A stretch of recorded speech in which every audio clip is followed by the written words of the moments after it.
So we're going to start. We want to welcome everybody here. We have young people in the audience, which I just want to say hello, young people.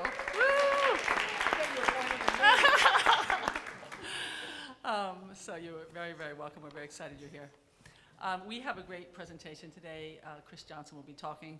I'm going to talk to you a little bit about what our organization is, Project for the Advancement of Our Common Humanity. Then I'm going to turn it over to Lisa Aristia, who's going to introduce Chris Johnson.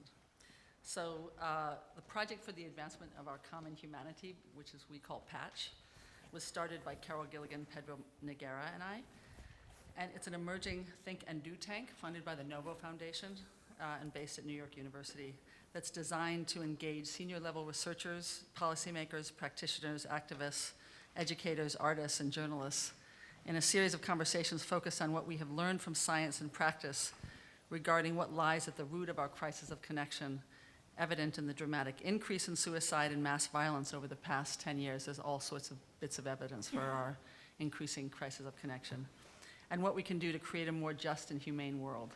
And we're a group of about 60 members, and this is our second presentation of this series. And so we will have, how many? We'll have 4 more folks coming in the winter and spring, and we hope you join us for those as well.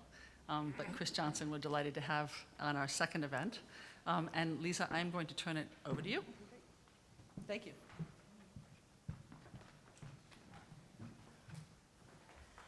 So good evening, everyone, and thank you for coming out to support the work of PACH.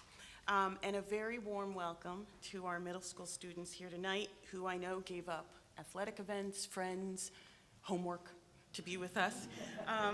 My name is Lisa Aristia, and I'm a member of PACH and also a teacher in the Writing and Critical Inquiry program at SUNY's University at Albany, as well as a former middle school principal. And longtime high school humanities teacher. Thank you, Niobe, for asking me to introduce Chris, as well as have this opportunity to provide a small tribute to him. Chris is a dear and longtime friend of mine from California, and he's here tonight to speak with you about his project called QuestionBridge and the Art of Social Transformation. In the mid-90s, Chris created an intimate artistic process for inter- and intrasocial dialogue called QuestionBridge. Today, an internationally celebrated installation about Black masculinity, QuestionBridge Black Males, stands as the evolutionary result of Chris's mediated bridge. QuestionBridge Black Males, which some of you may have seen or experienced when it opened at the Brooklyn Museum or the Sundance Film Festival last year, is a 5-channel video installation created by Chris and his former photography student, Hank Willis Thomas, who I believe is also a member of PACH. Mentored in the 1970s by pure photography icons Imogene Cunningham, Ansel Adams, and Wynn Bullock, Chris is a professor of photography at California College of Arts in Oakland, the former president of the San Francisco Camera Work Gallery, and former chair of Oakland's Cultural Affairs Commission under eventual Governor Jerry Brown. Chris also led the Mother Jones International Fund for Documentary Photography, and he collaborated with performance artist Suzanne Lacey in the making of Shut Up and Listen, The Roof is on Fire, which sought to make the voices of Oakland youth of color heard by the mainstream adult world as young people sat in parked cars atop a roof in the city. But all of this is what Chris Johnson does. Who he really is can be seen and understood through his socially engaged artistic practice. This practice involves, as a part of art making, creating innovative spaces to surface internal monologues about difference. It also involves teaching and mentoring. In the 90s, when I lived and worked in the San Francisco Bay Area, it was Chris who encouraged me to be what he called a creative educator. A creative educator is someone who risks in the classroom, someone who stays close to the heart in her practice, someone who always seeks ways to find a place for the intellect, the spirit, and the heart of young people, but never, ever through traditional educational routes, and always in ways that distort and trouble and attempt to represent the tangled complexities of self, other, and difference. I think that what I've learned from Chris about teaching is that, one, it's a socially engaged art, and it should be respected and practiced with this in mind. And two, it should be in a constant state of unrecognizable, uncomfortable reflection and action. And this is what QuestionBridge Black Males is. It's a transmedia dialogue process through which we can see all types of Black men, unlaced, unobstructed, unresolved, evident. We see them at their most human, and through them, we, whoever that we may be, Black, white, queer, young, we see our own humanity. Chris's QuestionBridge is very much at the heart of the work here at PACH. As a group, we have yet to define what we mean by humanity. But left unsaid, perhaps this is just what it is, a process of definition or of redefining who this we were supposed to be is. Importantly for us, then, the process of QuestionBridge relies not on what we think we are professionally. In fact, the very gentle and tender process of posing a question for someone from whom we think or feel different depends not necessarily on what we do as a scientist, activist, teacher, journalist, or executive director, but instead on what we hate, what makes us angry, what we need to grow, even if we think we're already grown, as my mama would say. And it depends on what we need to love, or what we need if we intend to live collectively in a world of love. This past summer, I asked Chris how he gets people to ask such personal and universally significant questions in QuestionBridge. First, he told me, and I bet you don't even remember this, first he told me that as long as someone is willing to ask a question, then they're permitted to answer one. Chris then said this: I'm always fascinated by how many right answers emerge from a given question. This taught me that it's the act of looking within for essential questions that drives the QuestionBridge process. I don't think that AnswerBridge as a process would have been as significant. So I ask that as we listen to Chris tonight, and then I ask PACH as it moves into its evening session, to consider the questions that each one of you have for someone from whom you feel different. Because as Chris has taught me, it just might be that inside those questions, not inside the answers, but inside those questions, we might find, define, and revision just what PACH is looking for, our common humanity. So please join me in welcoming Chris Johnson. Thank you. Thank you.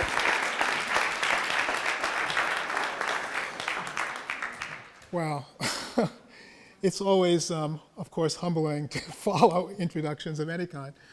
But first, let me say that I'm really honored to be here. I didn't really understand what PACH was, at its heart, until a lunch just now with Niobe. And it's a noble thing you're attempting to do, and it's really an honor for me to be here and maybe make a contribution to this process.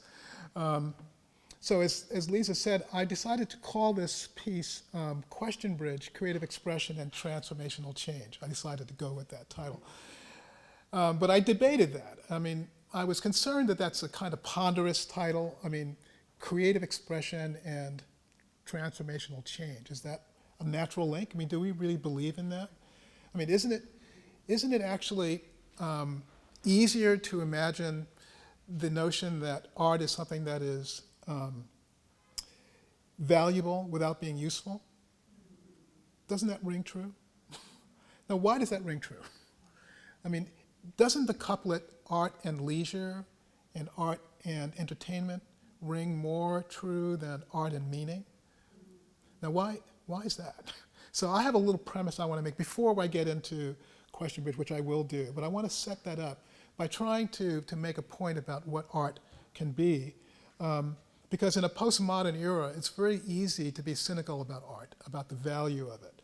And the recent passing of Arthur C. Danto, who's my favorite philosopher of art, he made the point that you really have to build on the association between art and meaning, but when you do, you get into a troubled situation because you're using the art world as a frame of reference. And I can tell you as a teacher at an art school, the fickle fads and trends that art students are, and all of us in art culture are subject to, makes it really hard to own the essential value of being an artist, which came to me when I would ask my students, so what does this work mean to you? And they would act like I was asking them a trick question. I mean, it's supposed to mean something, you know? So I created a course called Making Meanings. And I had to start by defining what a meaning is. Because certainly the effort that it takes to be an artist, particularly the kind of artist that I've evolved into at this point in my life, it takes a kind of audacity. It has to mean a lot to you, otherwise you wouldn't even start. And so I can tell you that in creating QuestionBridge Black Males, we started with a really audacious idea, that it would be possible to change the way we collectively perceive black male consciousness. And I'd like to use this talk as a test to see whether or not that's even possible. I think, in fact, I know that it is.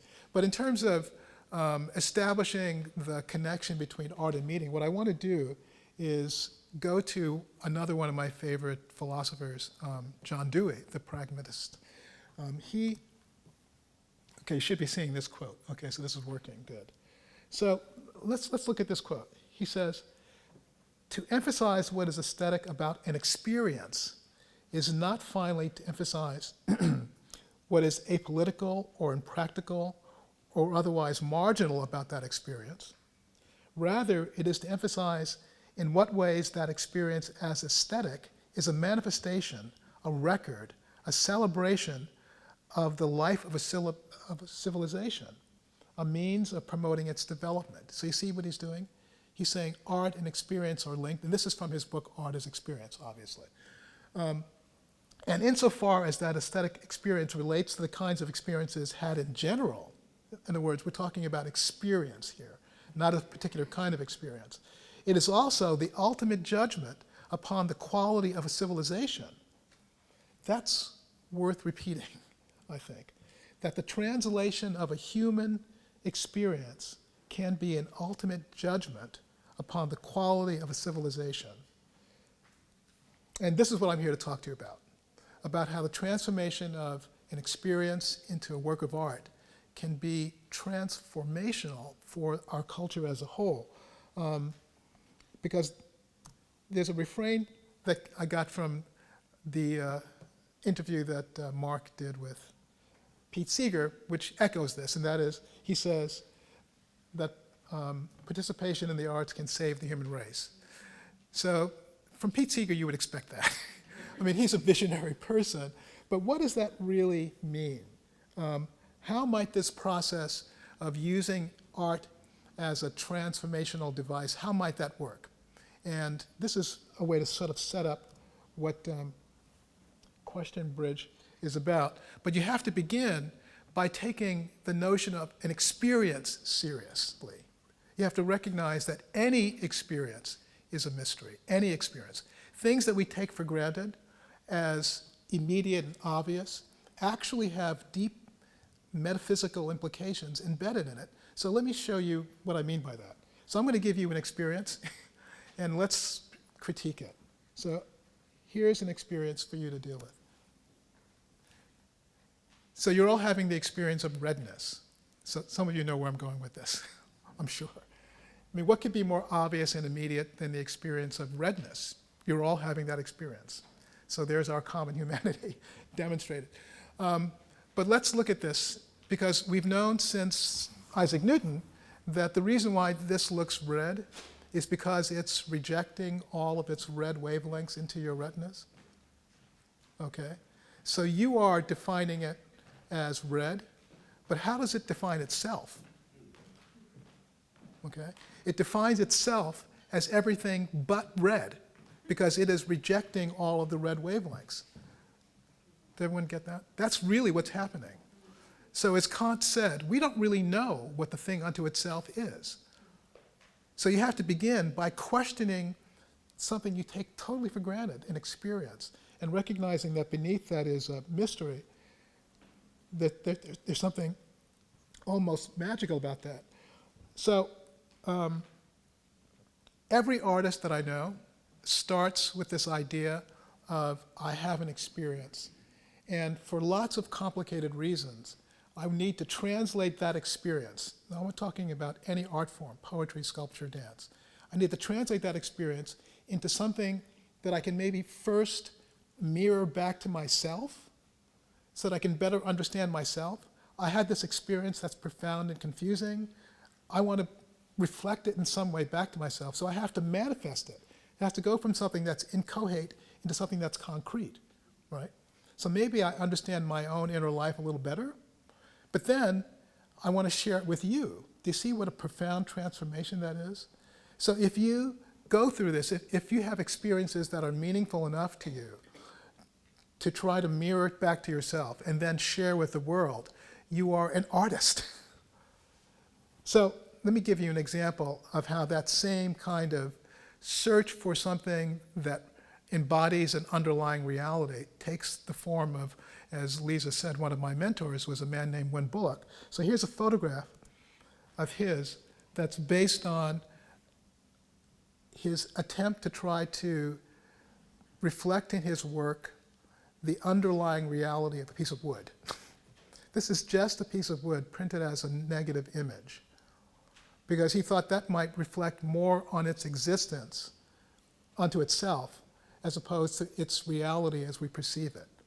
So that's just a simple example of how this process can work. I think this is an extraordinary photograph. It's just a piece of wood printed in its negative, all right? All right. So what do you do if what you experience is injustice? What do you do with that experience?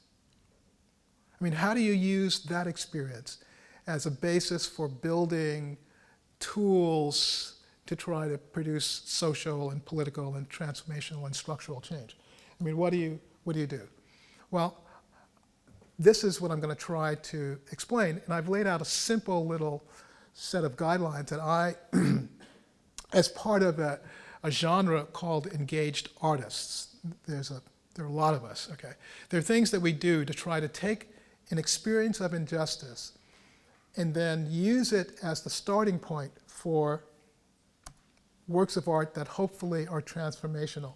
So the first thing you have to do is you have to understand what elements of this injustice, whatever it is, are reflected in values that are shared by the greatest number of people. In other words, you have to say, aside from ideology and abstract principles, what is the essence and core of this problem? You have to understand that intimately before you can go on to the next step. Then you have to decide what metaphors or examples can I use that might work in aesthetic terms to try to create a new methodology out of this. You have to understand the problem. You have to recognize that there's a part of it. I'm a video artist and photographer, so what part of it can I see? That's an example of that second step. What can I use to work with in aesthetic terms to try to make something out of this experience? Then you have to find a way to translate the problem into a metaphor that people will pay attention to. Because if your intention is to be impactful, it's not going to work if your process stays in the studio. You have to figure out a way how to embody this experience in a form that people outside of the experience will identify with. And I'm putting emphasis on the word embody, because one of the strategies that people who practice in this way use is to literally take the injustice, impose it on a body, create a spectacle that is large enough for people to pay attention to, and then the media will come, okay? And they will see the injustice embodied. They will care about it in a way that they didn't before. That's a strategy. You see where I'm going with this, right? And then finally, you have to craft a narrative that itself summarizes the meaning that you want your work to convey. You have to start with an inner sense of how this injustice should be corrected, how is it embedded within narratives that we can critique and work with, and then how can I cause my audience to end in a place that is more progressive, that is more creative, that is more open. So those are the elements that are involved with that. And framed that way, can you see how it applies to this? Right? Gandhi's Salt March, is that what's up there? Okay. All right. So the injustice, I think, is pretty obvious. He was working against the Raj. Okay. The metaphor that he used is, I'm entitled to make my own salt, aren't I? Okay. The strategy that he used was he staged a march across India to the ocean. The media had to come and pay attention to it, right? And he made, I can make my own salt. I don't need to buy your salt. Do you see? So I think this may seem like a stretch, but I'm trying to make the point that Gandhi was a performance artist. Okay? These things are done strategically, and they are transformational. So now I challenge you to think of a major social upheaval that didn't begin with an act like this. I mean, we have recent examples of people with graffiti in Tunisia, self-immolations, okay, or acts like this, right? Do you see? There's a framing device that's involved. Casting is a big part of it, okay? The intervals that you work with, it has to be thought about strategically, artistically, aesthetically. It has to work. I mean, this photograph didn't just happen. And this process didn't just unfold. People thought about it very deeply. So hopefully I've made a point, okay, about how this process can work. But I want to demonstrate how this process worked for me. So I need to go back and try to talk about, like, what was the generative experience that motivated this. And I'm going to use a slide by one of my favorite artists, Roy de Carava, to demonstrate the way Brooklyn, because I'm from Bed-Stuy, the way it felt to me was like this.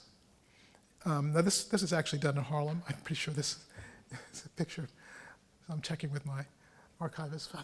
I think so. But it was a community in the early 60s where the classes were forced to live together by covenants, red lines, okay? And so I grew up in a place where it wouldn't have been unlikely to have mothers walking their children to school. There was crime, there was poverty, of course. There was violence, of course. But I grew up with doctors and lawyers who were in my immediate community. Within my immediate community, there were people who could afford nice furniture, so there were furniture stores owned by white businesses. And then, as soon as the civil rights legislation passed in the mid-60s, there was a vision that I could leave. And those who, of course, now the civil rights, the fair housing law didn't pass until '68, and I was already in California. But as soon as it was possible for those who had the means, African Americans, to leave, they did. And so I saw this sudden transformation, a rupture emerge. And so the image that we have of inner city lives is a concentration of poverty and a sense of despair that I didn't experience. That's not the Bed-Stuy that I knew. And so that rupture, I want you to keep that in mind. That was a formative experience for me. And you'll see that experience reflected in the way QuestionBridge came to be. But since QuestionBridge is a collaboration, QuestionBridge, well, you'll see, it's complex. QuestionBridge, as Lisa said, was a project that I created by myself using the Black community in San Diego as the model in 1996. But that project worked extremely well, and I'll be showing you more about it. But then Hank Willis Thomas, who was a graduate student of mine, saw that project in 2000 in 7 and thought that it might make a good project. So he convinced me to take the broad notion of QuestionBridge that I applied to the black community as a whole and apply it specifically to black males. So I want to say a little bit about his work, because if you don't know his work is motivated by an experience, the experience of his beloved cousin Sangha being murdered as a bystander to someone trying to steal a gold chain from somebody else. And so Hank's work is about the effect of the commodification of blackness and what it does to the black community. As I think this image vividly demonstrates. It's from his project called Branded. The other collaborator was another graduate student of mine, Baite Ross Smith, whose work deals with code switching. The fact that you can't locate who you are in one fixed set of lifestyle choices, that you have to change the way you behave and the way you move. Now, these are human values, but these are things that are personified very strongly in the black male community, because you can't play hip hop with your white friends, for example. So that's an example of the kind of work that Baite does. Another collaborator is Kamal Sinclair, who came in as a business manager, but actually she is a playwright and a dancer. She, together with Dr. Joy DeGruy, who you may know from the work on the traumatic slave syndrome, she did that formative sociological work. And she and Kamal did a play based on post-traumatic slave syndrome, and she came on as a collaborator, and she actually, together with Joy DeGruy, created the curriculum, which I'll be talking to you more about. Let me show you some of my work, some of my earlier work. This is an example of work that I did in Africa. So I was a pretty traditional, I don't know whether these monitors are, well, anyway. So this is, my work is very personal. It still is. This is a woman who just became my wife, actually. This is a project that I did on my mother. It's a triptych, and I'll show you the individual panels.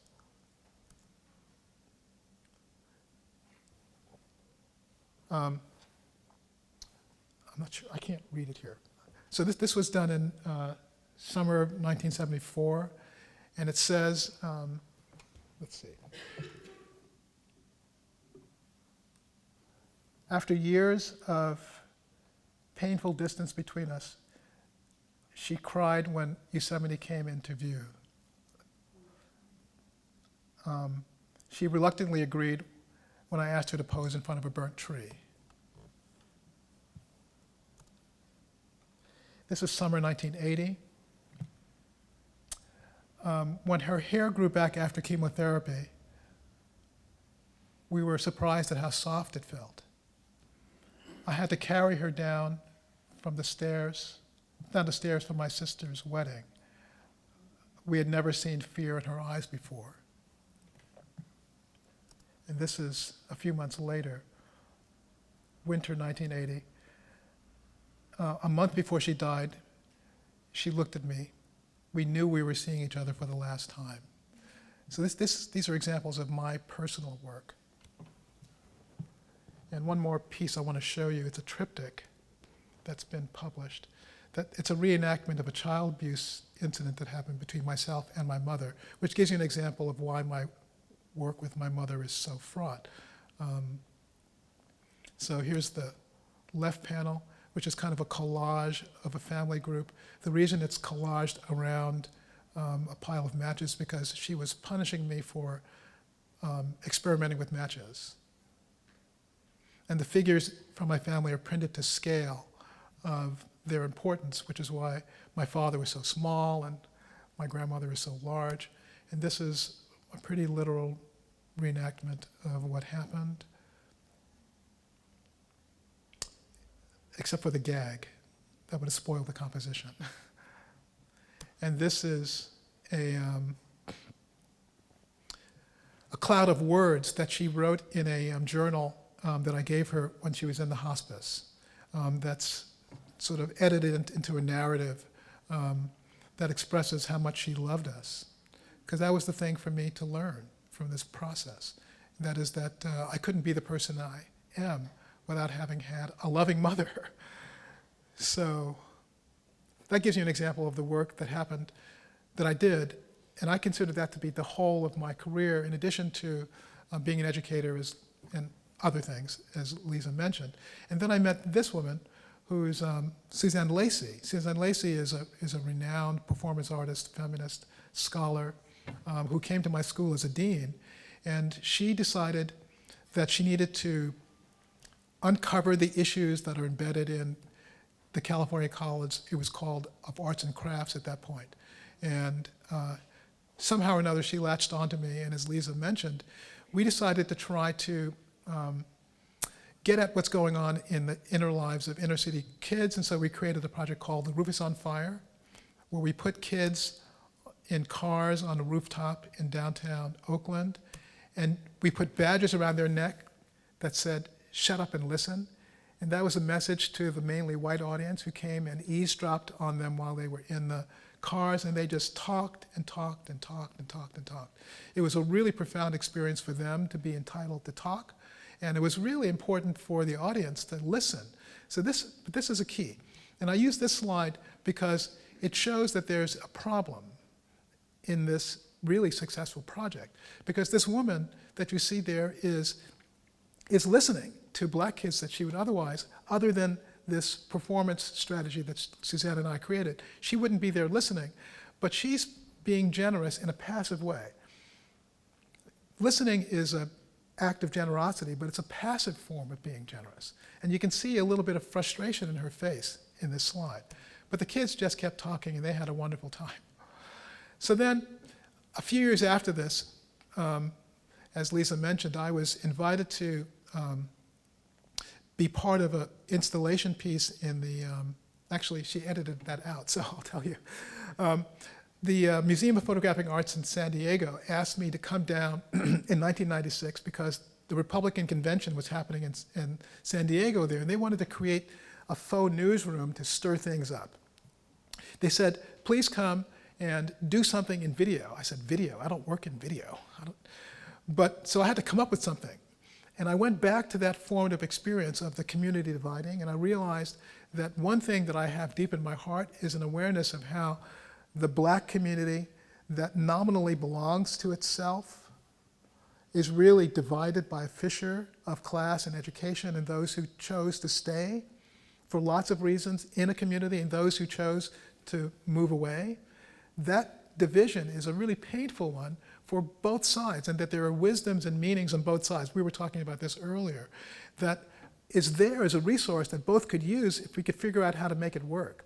So I decided to create a process that was one of active generosity, because if listening is an act of passive generosity, asking a question is a very active way to be generous, because if I ask a question that's sincere, then I am setting myself up to listen. But I'm also saying a lot about my own inner life. So I realized, and of course Socrates was way ahead of this, but the point is that if I use questions in a mediated way, I maybe could get people who have a deep investment in building a healthy, greater black community to really share meanings with each other. So all I did was go to people who lived in the inner city neighborhoods of San Diego and say, "I know you have a question for these people who live out in the suburbs. Will you let this project be the vehicle for taking that question out there, and I'll get you an answer to that question." So, and then I did the same thing in reverse. So here's a quick summary of what happened. This is from QuestionBridge version 1, 1996.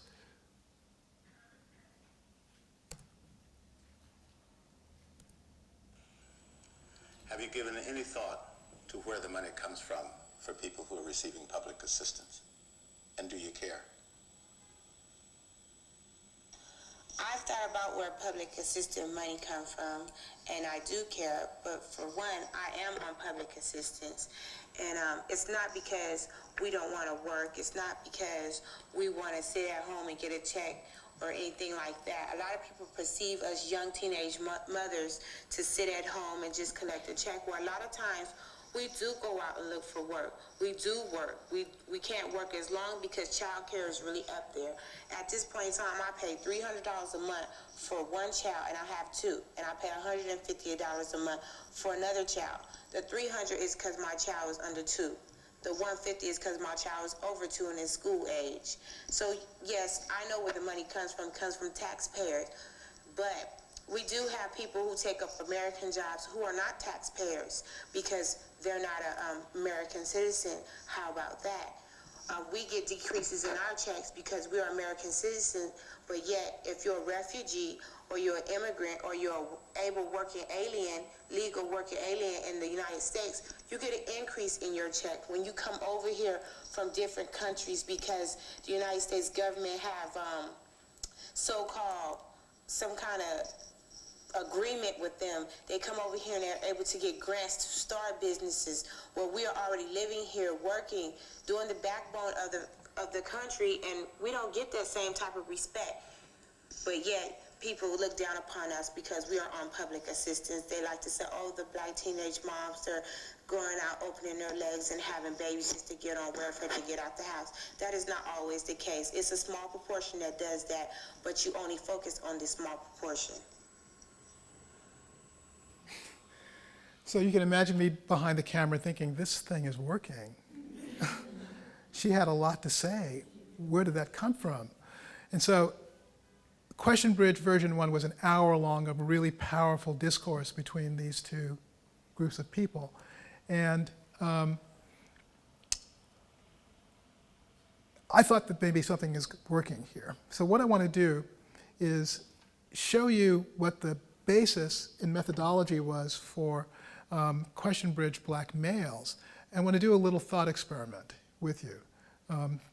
This goes back to this idea is, can a strategically designed art piece that uses intuition and imagination as its source be transformational on deep personal and social societal levels?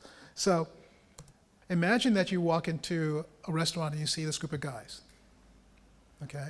So what is your first reaction to this group? Are you going to go over and talk to them? Probably not. I mean, actually, this is actually driven by an experience that I had when I was going for a run around Houston, and I came across a group of guys who were just standing around a truck talking, and I realized that I felt myself moving away from them. I was afraid of them. So all of your presumptions about black male consciousness are embodied in whatever reaction you're having to this group of guys. So now I want you to imagine that I can wave a magic wand. This is the art part, okay? And I'm going to make you totally invisible. In fact, not even invisible, I'm going to make you completely undetectable and make you about 4 inches tall and put you on the table in front of these guys. And you can just sit and listen to them talk. You with me?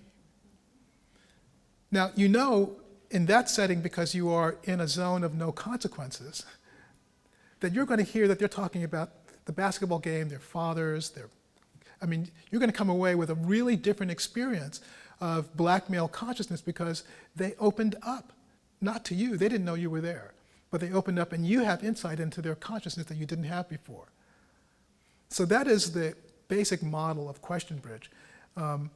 It gives you a window because you get to be apart from what is a very intimate and powerful conversation based on questions that go back and forth. So here's 2 minutes of QuestionBridge black males, and I have some more to show you as well. But here's an introduction to it.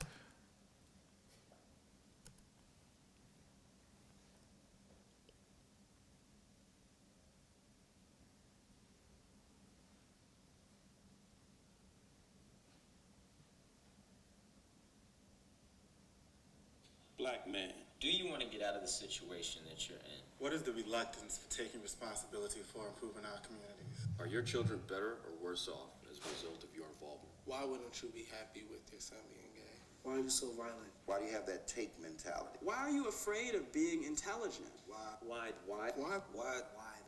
What I want to know is why?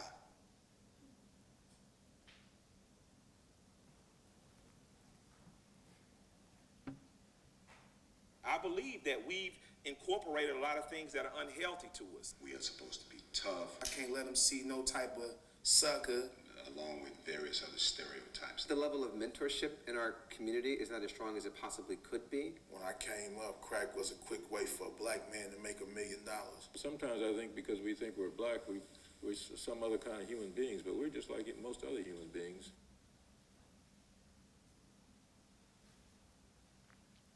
Why didn't y'all leave us the blueprint? We did leave you a blueprint. We just didn't tell you where it was. That's something that we dropped the ball on. What do you fear? That something will harm my children. I fear success. Am I the only one who has problem eating chicken, watermelon, and bananas in front of white people? Hold on, brother. That word, we have to stop using it.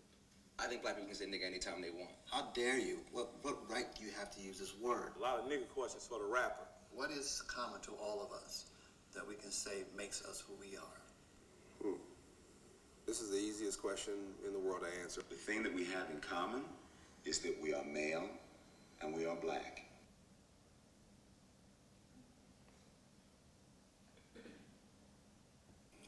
My question is, I try to live good, but I'm surrounded by bad. And I want to know what it is I could do to do better and live peaceful, surrounded by all evil. How can I do that?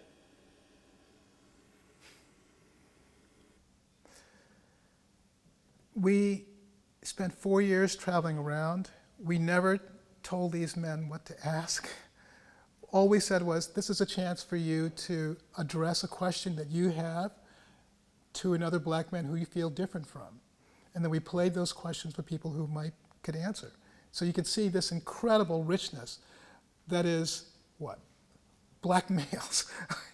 I mean, the whole point of the way we do this is that, I mean, there are some celebrities mixed in, but the whole point is to make it clear to anybody who sees this project that you could walk out in the street and touch any black man. And if you approach them in the right way, what you would find is not only all of the deep concerns and problems that are embedded in the black family, but you'd find the answers too. That's the point. So the methodology, as I showed you, let me show you one sort of concise example of the way this worked. My question to the black man in America or anywhere else is, what is common to all of us that we can say makes us who we are?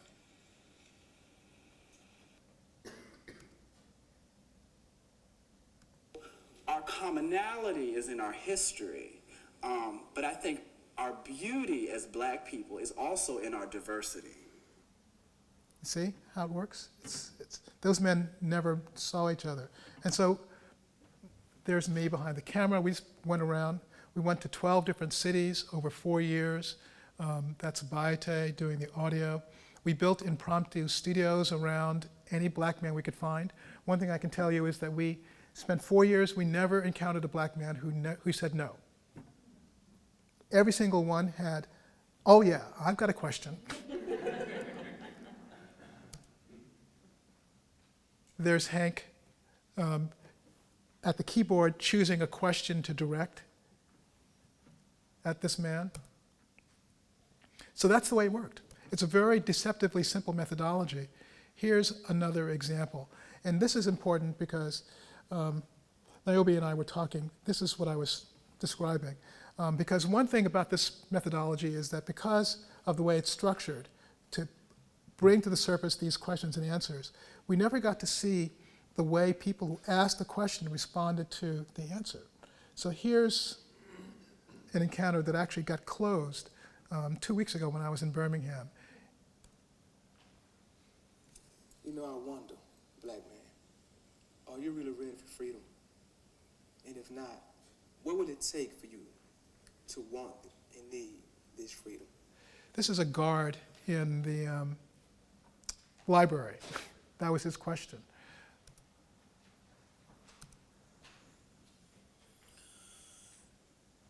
Am I ready for freedom? And what would it take for me to want that freedom? First, I would have to stop and ask myself, and that's a tough question. Because freedom to me is a mind state, you know, because you got some people that's not in jail, that's not People free. can't hear it? You know, you got people that's in prison in dysfunctional relationships. You got people that's in prison with jobs, they work 9 to 5 that they don't like. Some people are in prisons with alcohol and drug abuse. So I would have to really ask myself what's in prison in me.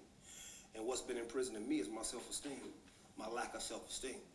My lack of self-esteem has led me to commit crime, to hurt people, to manipulate people, right? Because if I love myself, there's no way I could walk outside this room and punch somebody if I'm esteemed within myself. So to be free to me I would have to change, you know? So in order for me to grow, I'd have to change, because if change is necessary for growth, in order for me to grow, I would have to adapt the mentality that something's got to change in me. I have to change my mind state. I would have to change the way I talk. I have to change the people I interact with. That would be free. Could you hear that? Oh, good.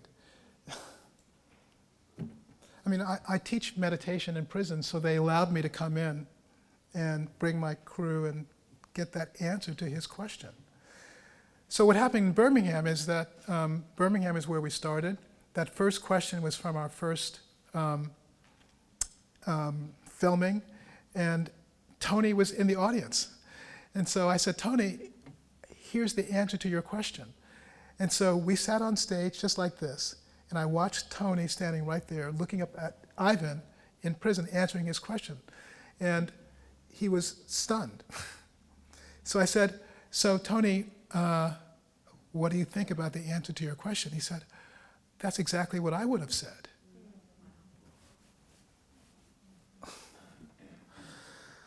So this started out as a very modest project. We framed it as if it was going to be a PBS documentary. It ended up becoming something that we discovered as a transmedia piece that needed to exist on multiple platforms. By its very nature, the content needs to be formatted in such a way that people can see it in an installation. We've built a website and a mobile app so that it can actually be shared with the world. As I mentioned, we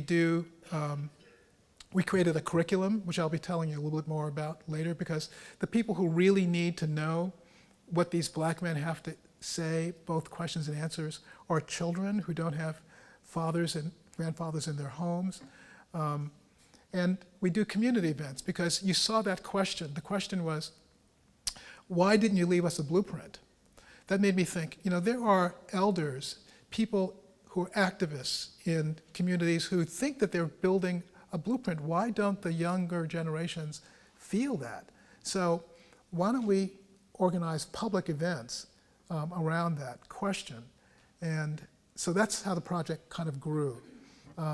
As Lisa mentioned, it played for 6 months at the Oakland Museum and the Brooklyn Museum as a 3-hour installation piece.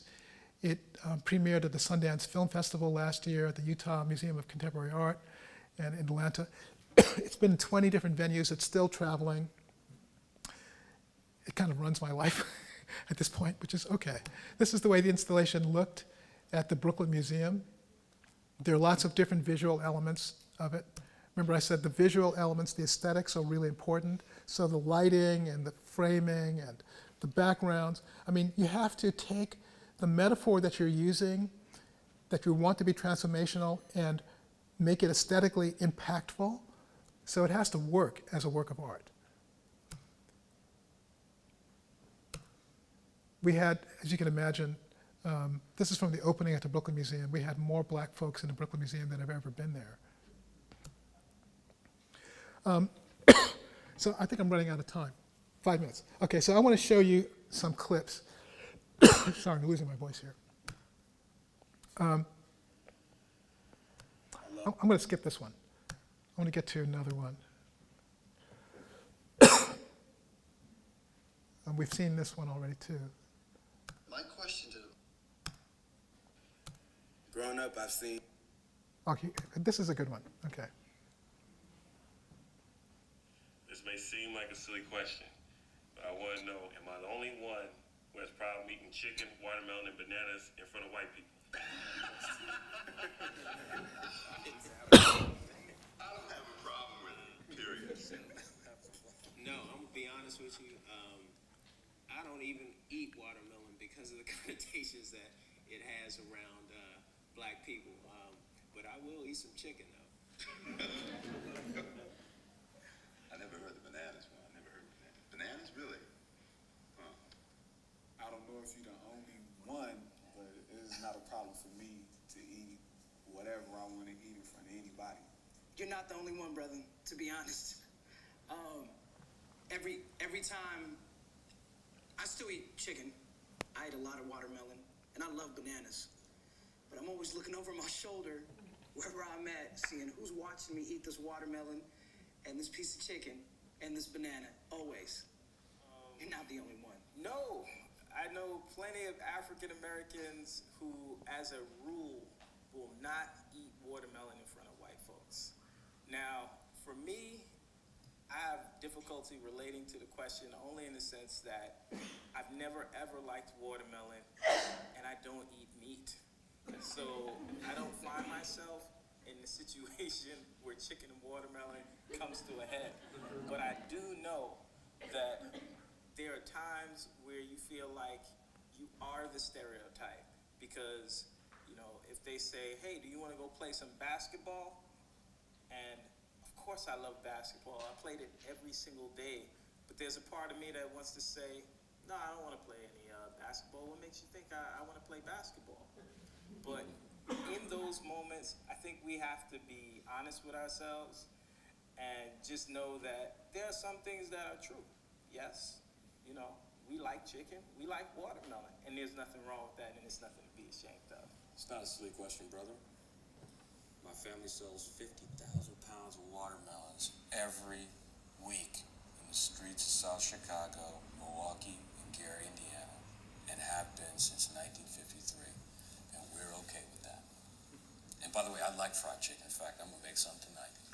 I don't know if you're the only one ashamed. I'm not ashamed, but I do give chicken a second thought sometimes, even when I mention it. But I always pass it off as sort of like in a jokey joke way, because I do love chicken. Watermelon, I don't eat watermelon so much, so I'm not really so much ashamed of it. Bananas, I hadn't thought about bananas because I always think about a banana because I'm gay in a sexual way. So when I put a banana, I'm always self-conscious in front of anybody just because sexuality, but not because of race. I think really that question leads to a deeper question. Why are we so concerned with what they think about us? That's what the real question is. I don't really care. I know somewhere in there I do care, but in my consciousness and what I'm going to say is I don't really care what they think. I don't need their approval in order for me to go ahead and be me, or in order for me to do my job, or in order for me to be who I'm going to be. I don't need their approval. I don't need their job. None of that. I think it's really important that we stop worrying about what they think and start worrying about what you think about yourself and maybe what the little black kid next door to you thinks about you. Fuck some white person thinking what they think about you eating a watermelon or anything else, your shoes, your jacket, your hat backwards. I don't go with the sagging pants, but, whatever you're doing, it's because it's your cultural identity or your food or whatever. What they think about is not really important. So you can see all of the elements there that I described in that list. You can see how we're using a choreography of monitors to keep your interest in these talking heads. You can see the narrative arc. It's not an accident that we end with that man, because there's a meaning that we're trying to convey, a value we're trying to convey. But it has a claim to being true, doesn't it? Because it feels like it's spontaneous and documentary. So you see, it's a trick. It's art. So I think I should close. Okay, but let me just say a couple of things. My question Well, is, I can't, yeah. It was very cute. So these are just other ways that the project is represented, the website. The curriculum, I want to stop for just one moment and say that the curriculum is the way that this project can really have an ongoing life, because if the key themes identity, representation, all those core issues that the project in its fullness represents are distilled down into modules that can be given to educators, then those educators can use it in classrooms to talk to their children, get conversations going. Getting black men up on a screen talking about things that feel controversial gives permission for the conversation to happen. It's a powerful curricular vehicle. There's a pedagogy that we're building around this that we believe in, and so we've created something called the QuestionBridge Education Initiative that is fundraising and trying to propagate the curriculum. So I just wanted to close there. Thank you for your attention.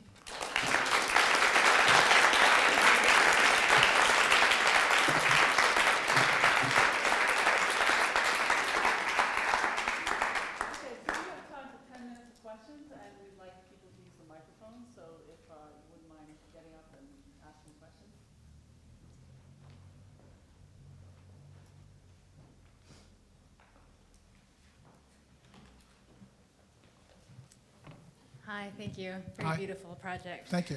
I was exploring it on the internet earlier, so thank you. I was wondering about, just a quick methods question. Did any of the men see responses to the questions that they were posed? And they didn't see that until if they've looked at the transmedia. Yeah, that's why the website is so important, because it gives us a chance to close the loop. That's why I'm so glad that I was in Birmingham to be able to give you one concrete example of how that can happen. People ask me who the audience for this is. Well, there really are three audiences. And I think of it in concentric circles. The immediate audience is the person who asked the question is an audience for the answer. That's the inner heart of it. On the other hand, the range of black men that exist in this project is so vast that the black male community as a whole will always find itself able to identify with something in the project. So I think of the black male community as being like the second concentric circle, who is a prime audience for this project. But then if you happen not to be a black man, being a privileged witness to this conversation, like that person on the table, so those are the audiences that I think. But we haven't had a chance, other than few rare examples, to close the loop. Sorry, Randy, you go first, and then Michael. Going back to the Pete Seeger quote, participation in art can save the human race. The premise of that is that art is important to the human race. And so I wonder how you would address, is art important enough in our society that stuff like this could actually have an impact? Well, I have to say that we like to validate the word culture, like this is our culture. But when you think about what you mean, like what is a cultural artifact? Usually people are thinking about things that are in museums. So the things that define the identity of any collective group of people are art forms in one way or another. So there's a reflection in art of something that's essential to any group of people. But you've seen me demonstrate, I hope, that art can be transformative, because when we did this, I didn't know whether people were going to care about seeing black men. But what I discovered is that the project has become vastly popular. I mean, like I said, it's going to be at the Corcoran on December 7th. It's traveling around. So there is some resonance. I do believe that, as I said, that that the locus for transformational change is the human heart. Any real change begins with a person exercising free will, agency. And I think that is what art speaks to and reflects. Okay, so we're going to have Michael go next, and then go ahead. You just touched on this, but I'll ask you to be more specific about it. So in your theory of change earlier, when you were talking about how art can be a vehicle for social transformation, you talked about needing to pitch or play the art toward a widely shared value. What's the widely shared value you think that a focus on black males is playing to? I think that we're using black men. Black men in our culture are probably one of the most opaque demographics that there is.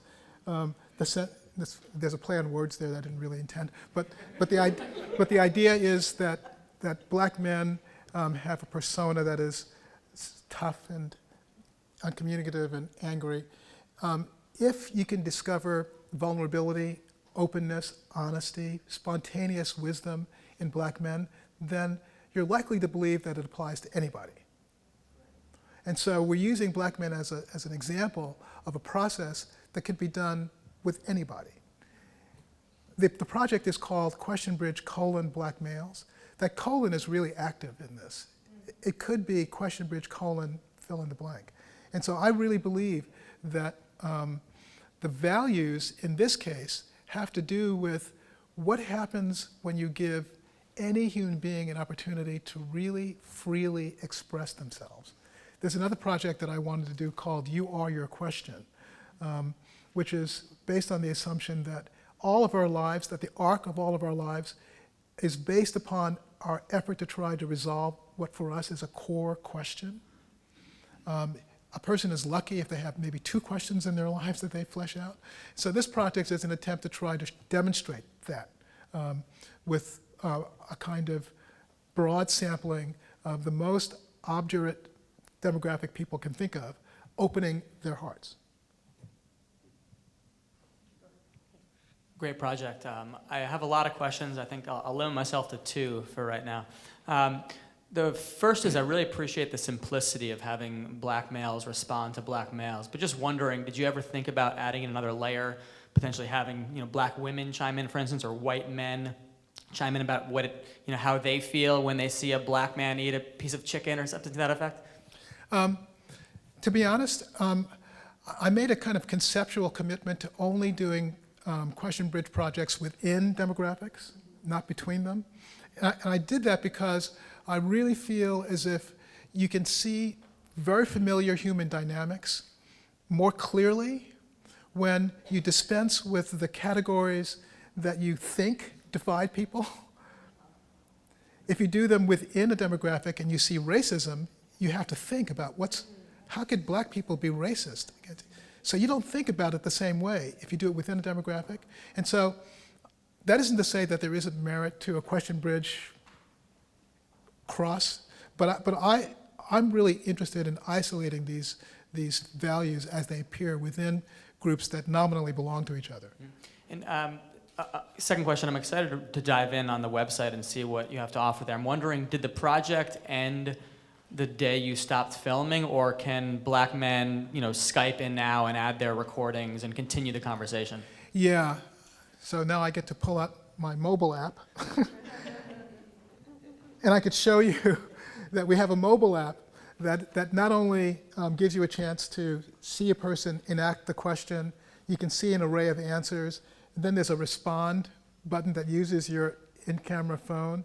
And so the idea is that this could become, we're working on that. Is that material curated somehow, or is it just kind of you filter it on your own? It's both. We're going to make sure that the strongest core questions and answers are there to demonstrate the integrity of the project, but then it becomes an open process, an open source opportunity for black males or non-black males, but you have to identify yourself as a way into the project.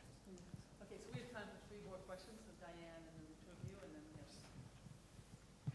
yes. First, I just want to thank you for taking this on as the mother of 4 black males and plenty of others in my family. I think it's so important. I have 2 questions.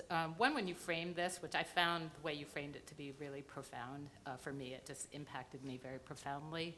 But you mentioned that you ask them to talk about others that they feel are different. And I sort of couldn't tell from the clip that you showed what kinds of questions were asked to kind of the other. So I'd love to hear your response to that, how you think about that. That's my first question. And then my second question really has to do with how you use this in community sort of settings.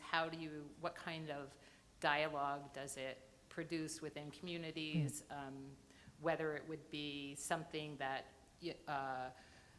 you would do in schools to help think about sort of achievement issues and things like that. Yeah. When you think about the way the project would have been different, if we had used as the core question, ask a question of a man that you admire. You would have gotten, you can imagine how kind of predictable that would be. But framing it so that people are asking questions of a black man that they feel very different from gave them a chance to try to sort within themselves how they feel different within a demographic that's supposed to be unified. Do you see what that does? And so then a man who is in the example that I showed, a man who is wondering in his own heart why he's not more free, asks a question of a man who is incarcerated. Do you see how that works? And then his answer informs him. And so when you get people to think about within themselves how they differ, what divides them from themselves, in the form of a question, and you put that out there, what you get is a spectrum of answers. And that's something that we discovered. We discovered that you get poignant question, answer, answer, answer, answer, answer. All the answers are different. So they don't really constellate around any specific right answer. But the fact that there are so many different questions, so many different answers to those questions is itself really revealing. And so I think that it does speak to both difference and commonality at the core human level. And how we use it, we really intend for it to be a classroom tool, we really do. I've done 6 public events where in public we bring young black men together with elders on stage. I call them blueprint roundtables, where the people who think that they're offering a blueprint get to speak to these young men on stage. It's a very powerful event. There are many of them that are online that you can see. A good example of just how innocent a question can be, but so important, is one young man used it as an opportunity to ask of an elder on stage, how do you tie a tie? And how do I learn how to do that? So you can then imagine what it will be like when the curriculum gets a chance to be in every school in the country. Thank you. And I just have to ask you for one question. Sure, thanks. Hi, I want to first thank you for introducing me to passive generosity. I think it's something that I'm going to tune into whenever I'm actually tuned out. My question is more about your experience and what you might have learned from the process of selection and the process of pairing the various people that you had. Can you give us maybe an anecdote or two of something that was totally surprising to you about your own reaction to people when you were selecting them to join?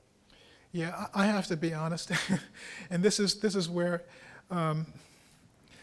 there's a deep answer to that question, which has to do with the fact that when I left Bed-Stuy in '67 or whenever that was, and came to California, became a kind of hippie and got involved with the art community and found myself surrounded by white people everywhere, but who saw me as an artist and person and whatever. This project brought me back into the black community in a way that was unexpected to me as a whole. I didn't go into it assuming that they would even recognize me as a black person. That's the honest answer to your question. And so, but they did, and it worked fine. And so I learned a lot about myself in the process, and I think it's not an accident that I ended up marrying a black woman.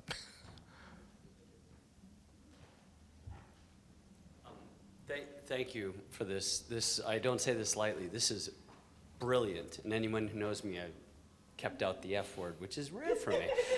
So thank you. It's purely a selfish question. I'm a military veteran using the arts to help veterans. So how do I work with you to the QuestionBridge veterans. And also, my wife and I work with 2 Native American theater companies for the last 12 years in LA and Toronto. How do we work with you on QuestionBridge Native Americans? Yeah, great question. I really consider this to be an open source gift to the world. And one QuestionBridge that I would love to do is QuestionBridge Native Americans. I mean, I live in California where there's a real sense of being on land that is a violation of traditional rights. But I recognize from having done this project that it would be maybe conceptually impossible for me to get the kind of mirroring and intimacy within the community if I were there and not a Native American person myself. So I think you have to do it with as a veteran. In touch with Randy Reinholds, who runs Native Voices in Los Angeles. And Great. He'll love this. Great. We discovered very early on that even though we had Kamal as one of our key collaborators, she couldn't be in the room when you have to create a space that's safe. Thank you very much.